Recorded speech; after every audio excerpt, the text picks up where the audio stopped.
حضرت سیدنا ابو ہریرہ رضی اللہ تعالیٰ عنہ حدیث بیان کرتے ہیں کہ رسول اللہ صلی اللہ علیہ وسلم نے فرمایا تعوذوا باللہ، اللہ کی پناہ مانگو، من جب الحزن، جب الحزن سے۔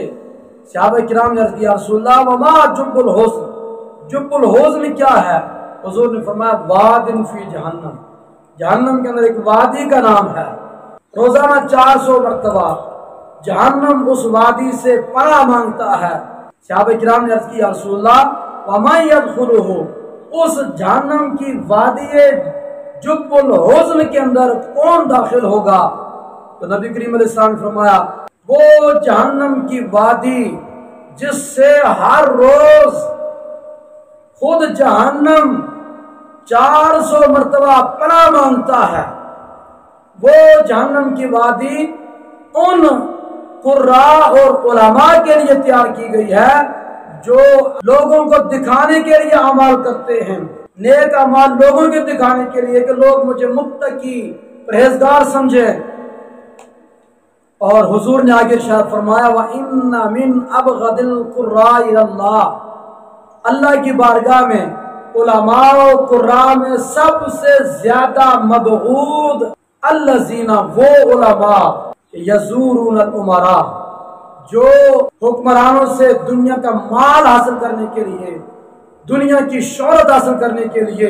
بادشاہوں کی زیارت کے لیے جاتے ہیں۔ اور راوی محاربی فرماتے ہیں یہاں امراء سے مراد ظالم حکمران۔ حضرت عبداللہ بن مسعود رضی اللہ تعالیٰ عنہ فرماتے ہیں کہ لو ان اہل العلم صانوا العلم ووضعوه عند اہلہ لصادوا به اہل زمانہم، اگر اہل علم علماء اپنا علم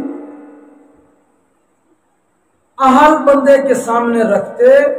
اپنے علم کی حفاظت کرتے تو اپنے زمانے کے لوگوں پر بادشاہ بن جاتے، تو وہ لوگوں کے نظروں میں معزز ہو جاتے۔ لیکن اہل علم نے اپنا علم خرچ کیا دنیا والوں کے لیے کہ دنیا داروں سے دولت حاصل کریں گے، دنیا داروں کی دولت کی حصول کے لیے اپنا علم خرچ کیا، لَيَنَالُوا بِهِ مِن دُنْيَاهُمْ، تاکہ لوگوں سے ان کی دنیا کو حاصل کریں۔ فرمایا فَهَانُوا عَلَيْهِمْ، تو وہ لوگوں کی نظروں میں ذلیل ہو گئے۔ علم کی حفاظت جب عالم دین کرتا ہے اور اپنا علم ایسے لوگوں کو سناتا ہے جو اس کے اہل ہوتے ہیں، حضور فرماتے ہیں وہ عالم دین اپنے زمانے کے لوگوں کا سردار بن جاتا ہے، لوگوں کی نظروں میں محبوب ہو جاتا ہے۔ لیکن جب بندہ اپنا علم دنیا کے حصول کے لیے لوگوں کو پڑھاتا ہے، سناتا ہے، اور لوگوں کے داد لینے کے لیے، لوگوں کی دولت کے حصول کے لیے، تو فرمایا فہان علیہم، تو ایسا علم والا بندہ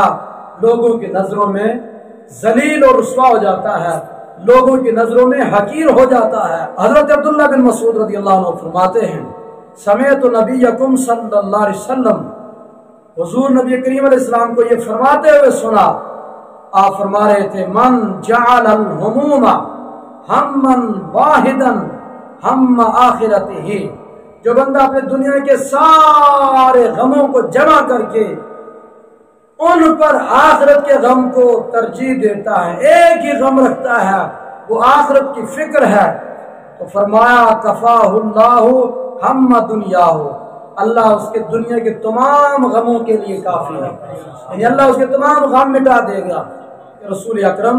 صلی اللہ علیہ وسلم نے فرمایا من طلب العلم لغیر اللہ، جس شخص نے علم دین حاصل کیا غیر اللہ کے لیے، دنیا کے معلومات کے اصول کے لیے، بادشاہوں کا قرب حاصل کرنے کے لیے، ظالموں کا قرب حاصل کرنے کے لیے، دنیا کے لیے علم حاصل کرتا ہے، او اراد به غیر اللہ، یا علم سے اس کا مقصود غیر اللہ ہو کہ بادشاہوں کے دربار میں جاؤں گا اور بادشاہوں کی تعریفیں کروں گا، نذرانے وصول کروں گا، لوگ مجھے عالم دین کہیں گے، میری تعریفیں کریں گے، تو حضور نے فرمایا فَلْيَتَبَوَّأْ مَقْعَدَهُ مِنَ النَّارِ، وہ اپنا ٹھکانہ جہنم میں بنا لے۔ جو دنیا کے حصول کے لیے، دنیا کی شہرت کے لیے، دنیا کے مال و متاع کے لیے علم دین حاصل کرتا ہے، حضور نے فرمایا وہ اپنا ٹھکانہ جہنم میں بنا لے۔ بہت بڑا گناہ ہے۔ اس واسطے دین کا علم حاصل کریں تو اس کے پیچھے نیت یہ ہونی چاہیے کہ میں نے دین پڑھ کر آگے اللہ کی رضا کے لیے پڑھانا ہے، میں نے دین کو آگے اللہ رسول کو راضی کرنے کے لیے پھیلانا ہے، میں نے دین کا کام کرنا ہے اللہ کے لیے، دنیا کے لیے نہیں۔ جب بندہ اپنے سارے معاملات اللہ کے سپرد کرے، اللہ کی رضا کے لیے اس کا دین پڑھ کر پڑھاتا ہے، دین پڑھ کر آگے اس کی نشر و اشاعت کرتا ہے، اس حدیث کی روشنی میں اللہ اس کے تمام دنیا کے غموں کے لیے کافی ہے۔